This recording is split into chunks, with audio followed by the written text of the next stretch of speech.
Hello friends, आपका स्वागत है आपके अपने YouTube channel B.Ed point two point education में।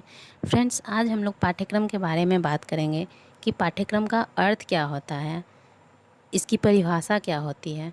इसके पहले मैं आपको एक बहुत ही इम्पोर्टेंट बात बताना चाहती हूँ कि अभी जो मैं पाठ्यक्रम का अर्थ बताऊँगी और या फिर इसका उद्देश्य, ये आप चाहे किसी भी मेथड में क्वेश्चन आए पाठ्यक्रम से रिलेटेड, तो आप उन सारे ही मेथड में ये डेफिनेशन और ये अर्थ लिख सकते हैं। तो ये बहुत ही कॉमन आज का ये टॉपिक है। तो आइए शुरू करते हैं। सबसे पहले स्टार्ट करते हैं पाठ्यक्रम का अर्थ अर्थात मीनिंग ऑफ करिकुलम। तो यह जो शब्द लिया गया है पाठ्यक्रम, यह अंग्रेजी भाषा से लिया गया है। अंग्रेजी भाषा के करिकुलम शब्द से लिया गया है, लेकिन ये इंग्लिश वर्ड नहीं है, ये लैटिन भाषा का शब्द है जिसका कि अर्थ होता है दौड़ का मैदान अर्थात रेस कोर्स। शिक्षा के अंतर्गत इसका अर्थ क्या इसे रेस कोर्स क्यों कहा गया है? इसे छात्रों के दौड़ का मैदान, इसको अगर देखा जाए तो छात्रों के जीवन के दौड़ का मैदान होता है। अब यहाँ पर दो शब्द आ रहा है, दौड़ तथा मैदान। मैदान का अर्थ यहाँ पर पाठ्यक्रम से है और दौड़ का अर्थ छात्रों द्वारा अनुभव एवं उनकी क्रियाओं से लिया गया है। शिक्षक पाठ्यक्रम की सहायता से अपनी शिक्षण क्रियाओं का संपादन करता है, जिसमें छात्र अनुभव तथा क्रियाएं करके अपना विकास करता है और अपने गंतव्य स्थान तक पहुंच जाता है। इस प्रकार छात्र मैदान में दौड़ करके अपने लक्ष्य तक पहुंचने में सफलता प्राप्त करता है। तो इसीलिए इसे छात्र के दौड़ का मैदान कहा जाता है। छात्र के जीवन का दौड़ का मैदान इसे कहा गया है। अब देखिए कि पाठ्यक्रम के अर्थ को स्पष्ट करने का प्रयास दार्शनिक, समाजशास्त्रियों तथा मनोवैज्ञानिकों ने भी किया है।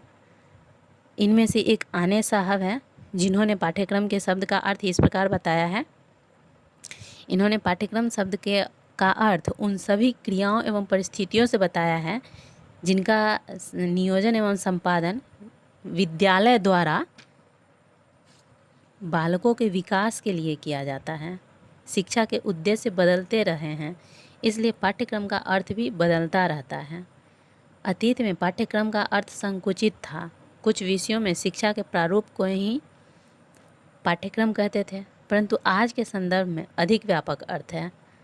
बालक को भावी जीवन के लिए तैयार कर सके, ऐसा पाठ्यक्रम होना चाहिए, केवल ज्ञान देने तक सीमित नहीं है। अर्थात यहाँ पे कहने का मतलब है कि पहले का जो पाठ्यक्रम होता था प्राचीन समय में, वो सिर्फ अध्ययन तक ही सीमित था, लेकिन अभी के समय में आप देखते होइएगा कि पठन पाठन के अलावे भी जो अन्य गतिविधियाँ होती हैं उनको भी पाठ्यक्रम में सम्मिलित किया गया है। तो इस प्रकार हम कह सकते हैं कि आज के समय में पाठ्यक्रम का बहुत ही व्यापक अर्थ बताया गया है, जो कि सिर्फ संकुचित पढ़ाई तक ही नहीं सीमित रह गया है। यह बहुत ही ब्रॉड हो गया, जैसे खेल कूद को भी इसमें करिकुलम में ऐड किया गया है। तो ये पाठ्यक्रम का अर्थ हो गया। अब चलिए इसकी परिभाषा को हम देखते हैं कि पाठ्यक्रम की परिभाषा के बारे में जान लेते हैं कि इसको कैसे परिभाषित किया गया है शिक्षा शास्त्रियों के द्वारा। तो कुछ प्रमुख शिक्षा शास्त्रियों के द्वारा इस पाठ्यक्रम की परिभाषा को हम देखेंगे। तो इनमें से एक कर्निंघम महोदय है, जिन्होंने पाठ्यक्रम को इस प्रकार परिभाषित किया है कि कलाकार अर्थात शिक्षक के हाथ में यह पाठ्यक्रम एक साधन है, जिससे वह पदार्थ अर्थात शिक्षार्थी को अपने आदर्श उद्देश्य के अनुसार अपने स्टूडियो मतलब स्कूल में ढाल सके। मुनरो साहब ने पाठ्यक्रम को इस प्रकार से परिभाषित किया है कि पाठ्यक्रम में वे सब क्रियाएं सम्मिलित हैं जिनका हम शिक्षा के उद्देश्यों की प्राप्ति हेतु विद्यालय में उपयोग करते हैं।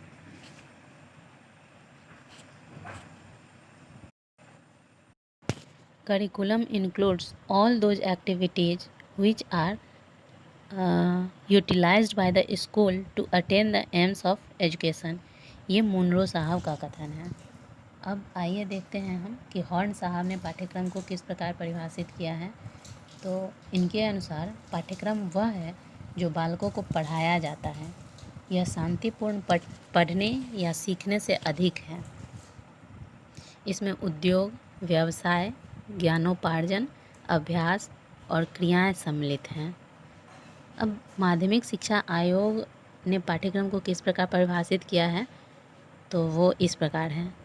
माध्यमिक शिक्षा आयोग के द्वारा पाठ्यक्रम की परिभाषा: पाठ्यक्रम का अर्थ रूढ़िवादी ढंग से पढ़ाए जाने वाले बौद्धिक विषयों से नहीं है, परंतु उसके अंतर वे सभी क्रियाकलाप आ जाते हैं जो बालकों को कक्षा के बाहर तथा भीतर प्राप्त होते हैं। यह कथन है माध्यमिक शिक्षा आयोग का। वहीं जॉन एफ कीर के अनुसार विद्यालय द्वारा सभी प्रकार के अधिगम तथा निर्देशन का नियोजन किया जाता है, चाहे वह व्यक्तिगत रूप से या सामूहिक रूप में विद्यालय के अंदर अथवा बाहर व्यवस्थित की जाए, वे सभी पाठ्यक्रम प्रारूप होती है।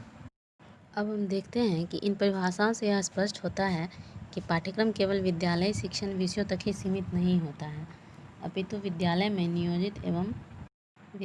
नियोजित एवं संपादित सभी क्रियाओं को सम्मिलित किया जाता है जो बालक के विकास में सहायक होती हैं। अब हम देखते हैं कि पाठ्यक्रम शब्द को भी कई अन्य अर्थों में प्रयुक्त किया जाता है, जिनमें से कुछ प्रमुख शब्द इस प्रकार से हैं, जैसे कि पहला पाठ्य वस्तु अर्थात सिलेबस। तो किसी विषय वस्तु का विवरण शिक्षण के लिए तैयार किया जाता है जिसे शिक्षक छात्रों को पढ़ाता है, उसे पाठ्य वस्तु कहा जाता है। दूसरा हुआ प्रकरण अर्थात टॉपिक। शिक्षक अपने शिक्षण हेतु जिस पाठ्य वस्तु को तैयार करता है और उसका आंतरिक स्वरूप विकसित करता है, उसे टॉपिक की संज्ञा दी जाती है। तीसरा पॉइंट है अध्ययन का क्षेत्र अर्थात फील्ड ऑफ स्टडी। तो शिक्षण हेतु जिस पाठ्य वस्तु का शिक्षण करता है उसका संबंध प्राकृतिक, भौतिक, सामाजिक एवं आर्थिक तथ्यों से संबंधित होता है, यह अध्ययन क्षेत्र कहलाता है अर्थात फील्ड ऑफ स्टडी कहलाता है। फोर्थ पॉइंट है सेंटर ऑफ इंटरेस्ट मतलब रुचि का केंद्र। शिक्षण में छात्रों की रुचियों को भी ध्यान में रखकर पाठ्यक्रम का निर्माण किया जाता है। जैसे कि किसी छात्र को शिक्षण में रुचि है या कलात्मक कार्यों में अधिक रुचि है, यदि छात्रों को उनकी रुचियों के अनुसार शिक्षण किया जाए तो उसे रुचि का केंद्र कहा जाता है। फिफ्थ पॉइंट है इंटीग्रेटेड लर्निंग अर्थात समन्वित अधिगम मतलब इंटरनली कनेक्टेड स्टडी हुआ। तो इसको किस प्रकार डिफाइन करेंगे हम, तो शिक्षक अपने शिक्षण द्वारा छात्र को ऐसे अनुभव प्रदान करता है जिससे जीवन की समस्याओं के समाधान के साथ विषयों का भी ज्ञान दिया जाता है, तब उसे समन्वित अधिगम की संज्ञा दी जाती है, तब उसे इंटीग्रेटेड लर्निंग कहा जाता है। अब सिक्स्थ पॉइंट है शैक्षिक अनुभव अर्थात एजुकेशनल एक्सपीरियंस। विद्यालय के अंतर्गत जो छात्र को अनुभव प्रदान किए जाते हैं उनका संबंध बालकों के विकास से होता है। पाठ्य वस्तु के अतिरिक्त अन्य सहगामी क्रियाएं भी पाठ्यक्रम का अंग होती है। पाठ्य वस्तु तथा अन्य सहगामी क्रियाओं द्वारा जो अनुभव छात्र को दिए जाते हैं उन्हें शैक्षिक अनुभव अर्थात एजुकेशनल एक्सपीरियंस कहा जाता है। तो फ्रेंड्स, इस प्रकार से पाठ्यक्रम का अर्थ और उसका परिभाषा कंप्लीट होता है। आप इसको अच्छे से देख लीजिएगा और जैसा कि स्टार्टिंग में आपको बताया गया है कि चाहे किसी भी मेथड में पाठ्यक्रम का अर्थ या परिभाषा पूछे तो आप ये वाला यूज कर सकते हैं आंसर। तो आप इसको अच्छे से एक बार देख लीजिए। अब नेक्स्ट में पाठ्यक्रम का उद्देश्य और इसके सिद्धांत को लेकर आते हैं। तब तक thanks for watching and bye.